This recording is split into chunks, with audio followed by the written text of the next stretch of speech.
Durante los últimos 5 años del Porfiriato, los movimientos obreros de protesta empiezan a manifestarse con mayor frecuencia. Hay agitación en las fábricas textiles, los centros mineros y los ferrocarrileros. En aquellos años, las organizaciones obreras asumían básicamente 2 posturas. Las mutuales, que se limitaban a prestar ayuda a los obreros enfermos o accidentados, y las de tendencia anarcosindicalista, que con acciones más agresivas intentaban mejorar la situación de los obreros y modificar también la organización de la sociedad. El 1 de junio de 1906 estalló una huelga en el mineral de Cananea, al norte del estado de Sonora. Los mineros mexicanos protestaban sobre todo porque los trabajos especializados eran acaparados por un grupo minoritario de norteamericanos, quienes recibían salarios más elevados. Los mineros organizaron un desfile de protesta que un grupo de capataces norteamericanos reprimió. El motín y la balacera dejaron un saldo de 10 personas muertas. Días después, los mineros volvieron a su trabajo sin lograr la satisfacción de sus demandas. Entonces no había decisiones jurídicas ni jurisdicciones laborales que pudieran resolver los problemas de alguna manera. No existía el derecho de huelga, estaba inclusive sancionado por el Código Penal de 1872, si no recuerdo mal la fecha. Por lo tanto, todo era negativo desde el punto de vista de los derechos de los trabajadores. También en las fábricas textiles de Veracruz y Puebla había descontento. En Río Blanco, los obreros sentían una profunda hostilidad contra los propietarios franceses y los administradores españoles encargados de la tienda de raya. A mediados de 1906, se forma el Gran Círculo de Obreros Libres y poco después, sus afiliados redactan un proyecto de reglamento de trabajo que los empresarios rechazan. El movimiento presiona para que se cumpla el reglamento, en cuyas cláusulas se pide la reducción de la jornada de trabajo y el descanso dominical. Los empresarios responden con el cierre de las fábricas. La violencia se desata cuando un grupo de huelguistas asalta y quema la tienda de raya. La represión del ejército porfirista provoca la muerte de más de 70 obreros. 2 días después, la mayoría de los trabajadores vuelven a la fábrica. Con la rebelión maderista y la posterior caída de Porfirio Díaz en 1911, se multiplican las uniones, sindicatos y confederaciones que difunden sus inquietudes a través de periódicos como El Socialista y El Tipógrafo Mexicano. Ya en la presidencia, Madero dispone que será tarea de los funcionarios del gobierno promover entre los trabajadores la formación de uniones y sindicatos. Con este propósito, se establece por primera vez un departamento de trabajo que debe funcionar como oficina de empleo y mediador en los conflictos laborales cuando ambas partes lo soliciten. Sin embargo, el avance más significativo de aquel periodo es la fundación de la Casa del Obrero Mundial en julio de 1912. Esta organización nace bajo la influencia de las ideas anarcosindicalistas, una doctrina que busca reemplazar al Estado por una sociedad constituida en torno a las uniones independientes de trabajadores. La fundación de la Casa es el primer intento de unificación obrera a nivel nacional en el país y cristaliza el proyecto de congregar a múltiples grupos de obreros y sindicatos. Un año después, sus agremiados ya habían participado en más de 70 huelgas. Esto provoca problemas con el Departamento del Trabajo y muchos dirigentes obreros son arrestados. Aunque el gobierno de Madero se muestra tolerante ante ciertas huelgas y defiende la libertad de manifestarse de los obreros, también está dispuesto a aplicar la fuerza cuando considera que los conflictos son peligrosos para la paz social.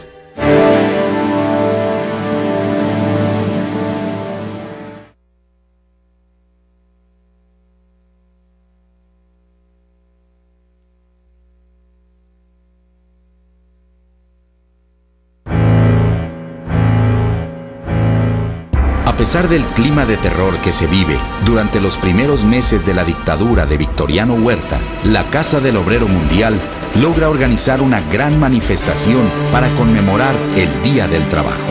El 1 de mayo de 1913, un contingente de más de 20,000 obreros participa en una marcha que desfila desde el local de la casa hasta el centro de la ciudad. Las actividades de la casa continúan durante un año más, hasta que Huerta acusa a sus afiliados de intrigar contra su gobierno y decreta su clausura el 27 de mayo de 1914. En agosto, después de que Obregón firma los tratados de Teoloyucan, el ejército constitucionalista ocupa la Ciudad de México. Poco después, se reabre la Casa del Obrero Mundial y comienza una nueva etapa en su organización. Carranza no vislumbra la fuerza política que llegará a tener la clase trabajadora, pero Álvaro Obregón piensa de manera distinta y en febrero de 1915 promueve la firma de un pacto entre el constitucionalismo y la casa. De esta manera, el movimiento obrero establece por primera vez una alianza con el gobierno. Es el presagio de lo que sucederá en el futuro. Conforme al pacto, se forman 6 batallones rojos, con más de 7,000 obreros que son enviados a combatir a Villa y Zapata, a quienes el constitucionalismo tacha de reaccionarios. Los batallones rojos resultan ser un apoyo importante en la derrota de Villa en Celaya. A cambio de su apoyo, la Casa del Obrero Mundial logra que en cada plaza ganada se establezca una filial suya. Un año después, la casa se ha convertido en la primera central obrera nacional en la historia de México. En enero de 1916, temeroso de la fuerza que ha adquirido, Carranza da por terminada su alianza con la casa y desarma a los batallones rojos. Los sindicatos afiliados a la Casa del Obrero Mundial modifican su estrategia de lucha y organizan un movimiento independiente de carácter nacional.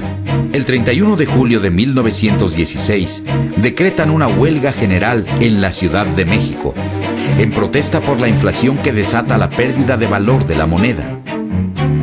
Carranza reacciona con fuerza. Arresta a los líderes de la casa y se vale de un viejo decreto para solicitar que se les aplique la pena de muerte.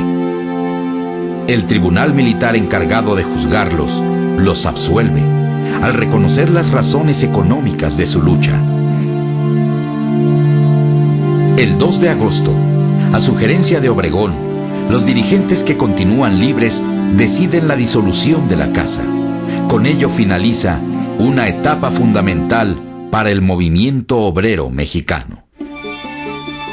Meses después, el 5 de febrero de 1917, se aprueba la nueva Constitución. En el artículo 123, se reconoce plenamente el derecho a organizarse, tanto a los trabajadores como a los patrones, y se garantiza el derecho a la huelga. Otra de las innovaciones del artículo 123 es la creación de un instrumento para solucionar los conflictos laborales, la Junta de Conciliación y Arbitraje, formada por igual número de representantes obreros y patronales, más un representante de las autoridades, a través del cual el gobierno se reserva el papel de árbitro en los conflictos laborales. En mayo de 1918 se realiza un congreso en Saltillo, donde se crea la Confederación Regional Obrera Mexicana y se elige a Luis Napoleón Morones como secretario general. El dirigente, quien había sido miembro de la Casa del Obrero Mundial, se convierte en muy poco tiempo en el primer gran caudillo de la clase obrera mexicana. Desde su fundación, la CROM busca la unificación de los obreros de todo el país, pero en contraste con la Casa del Obrero Mundial, abandona la estrategia de la acción directa y opta por la acción múltiple, que implica establecer alianzas con el gobierno y la participación en política de los líderes. Meses después, el distanciamiento entre la nueva organización obrera y Carranza se hace evidente. La CROM busca entonces apoyo en el grupo de revolucionarios sonorenses reunidos alrededor de Álvaro Obregón. En las reuniones privadas que Morones tiene con Obregón, se firma un pacto secreto, ventajoso para ambas partes. La CROM apoya a Obregón como el candidato de la clase obrera, y él se compromete a reconocer al Comité Central de la organización como la única instancia autorizada para tratar directamente con el gobierno federal todos los asuntos que afecten a los sindicatos. Con el respaldo de la CROM, se forma el Partido Laborista Mexicano, y en diciembre de 1919, Morones lanza la candidatura presidencial de Obregón, quien se opone a los planes de Carranza para la sucesión presidencial. Cuando estalla la rebelión de Agua Prieta, la CROM toma partido por los sonorenses.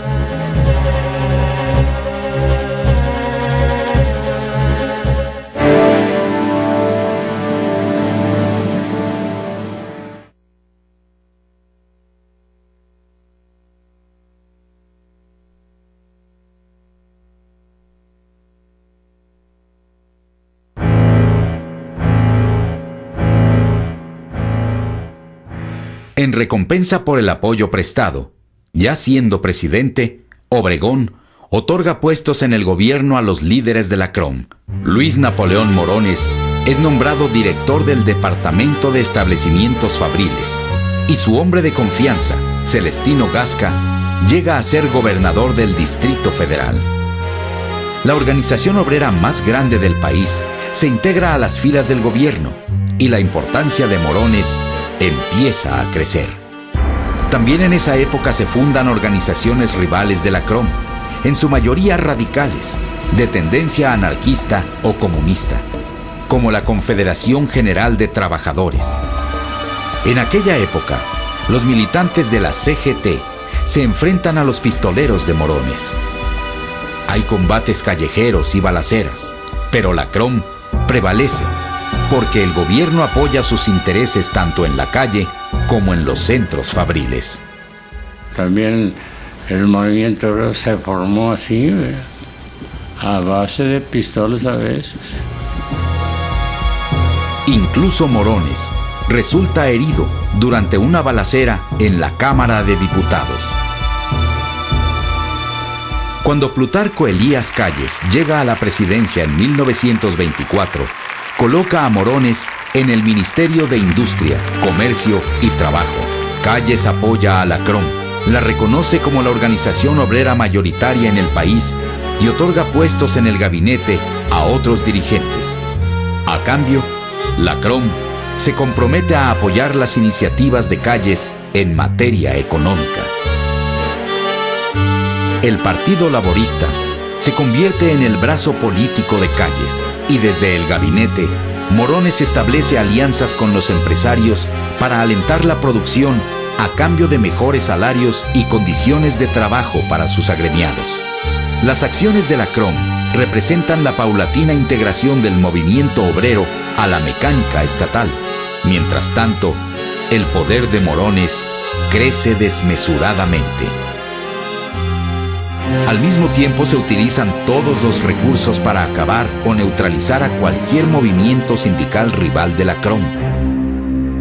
respaldada por el gobierno, nunca permite que se desafíe su hegemonía, y cuando se da el caso de sindicatos o secciones que por votación deciden abandonarla, la CROM realiza negociaciones con los empresarios sin consultar a las bases obreras, así como acciones gangsteriles en contra de los obreros disidentes. Se llega incluso a solicitar la presencia del ejército en los lugares de trabajo donde hay descontento. En 1925, la policía de la Ciudad de México reprime en varias ocasiones a grupos de obreros que se resisten a ser incorporados por la fuerza a la CROM. Para entonces, Morones ha establecido alianzas con caciques de todo el país. Tiene la intención de que en el futuro apoyen su pretensión de llegar a la candidatura presidencial.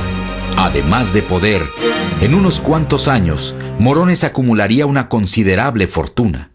Mucho se habló en aquella época de la vida de derroche que llevaba el líder obrero en su casona de Tlalpan. Tenía varios Packard, organizaba orgías a las que asistían mujeres de la vida galante y los domingos en la tarde invitaba a los líderes de la CROM a las corridas que se lidiaban en su plaza de toros privada. Morones fue un gran líder, era una gente que se llevaba muy bien con las masas. Antes de tomar el camino de la francachela y del desorden, A finales de 1926, el Congreso aprueba la reforma al artículo 83, que permite la reelección de Obregón, quien en mayo de 1927 inicia su campaña. Morones ve eliminada su aspiración de ser presidente de la República. Rompe con su antiguo aliado y 2 meses después de las elecciones anuncia que el Partido Laborista y la CROM le retiran su apoyo. Obregón muere asesinado el 17 de julio de 1928. A pesar de la amistad que lo unía al dirigente de los trabajadores, Calles aprovecha el rumor sobre la autoría intelectual de Morones en el asesinato para restarle fuerza política.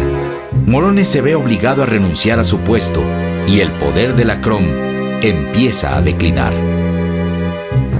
En 1931 se aprueba la Ley Federal del Trabajo, que reglamenta el artículo 123 constitucional.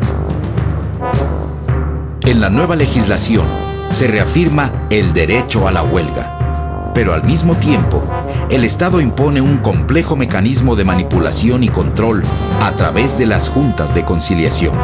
Queda en manos de las autoridades reconocer si un sindicato es legítimo o no y calificar si una huelga en particular es o no legal. En 1933, el movimiento obrero mexicano se encuentra disperso en múltiples federaciones, confederaciones y sindicatos. En octubre, el intelectual Vicente Lombardo Toledano y el líder de los lecheros, Fidel Velázquez, ambos antiguos miembros de la CROM, organizan la Confederación General de Obreros y Campesinos de México, antecedente de la CTM. Durante los primeros meses de la presidencia de Lázaro Cárdenas, estalla un número inusitado de huelgas. Cárdenas apoya a las distintas organizaciones obreras con el propósito de encauzar a los trabajadores hacia la unificación que ha previsto desde su gubernatura en el estado de Michoacán.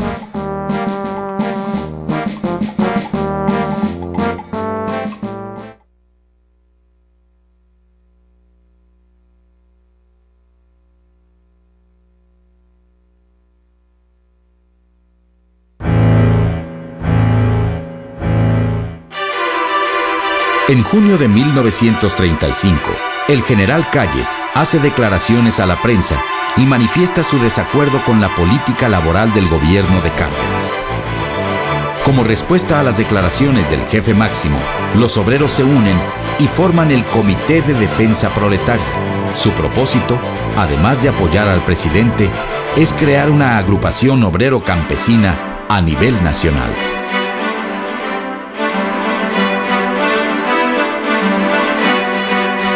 Es un periodo de choques violentos, como el que se da en pleno Zócalo entre obreros afiliados al Partido Comunista y la organización de extrema derecha, los Camisas Doradas. En febrero de 1936, se organiza un congreso para fundar la Confederación de Trabajadores de México, que muy pronto se convierte en la central más importante del movimiento obrero organizado. Utilizando en parte como excusa las declaraciones antiobreras de Calles, Cárdenas lo envía al exilio en abril. El hombre que fue jefe máximo de la revolución sale del país acompañado por